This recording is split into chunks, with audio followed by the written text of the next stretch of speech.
These pictures, just released, show men of the fighting French army going back to their native land. After the years of waiting... Экинчи дүйнөлүк согуш Францияга мүшкүл салган.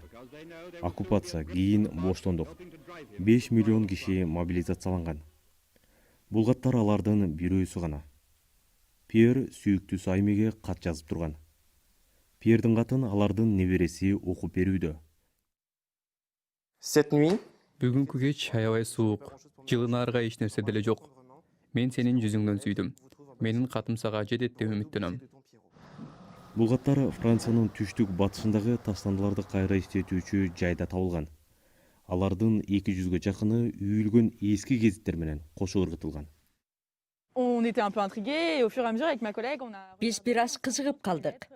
Каттарды карап, булар экинчи дүйнөлүк согуш учурунда жазылганын жана анын баары бир адамга жөнөтүлгөндүгүн түшүндүк.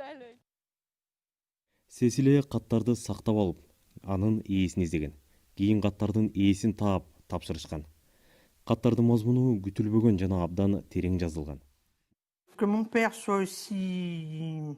Бул мени бир аз таң калтырды. Эгер мен бул каттарды көрбөсөм, анда менин атамдын апама болгон ушунчалык терең сүйүүсүн билбей калмак экенмин. Пьер согуштан аман эсен кайтып келип, сүйлөшкөн кызына үйлөнгөн. Айми 2014-жылы көз жумган. Бул миллиондогон окуялардын бири гана. Өтө жаш балдардын мууну согушка жөнөтүлгөн.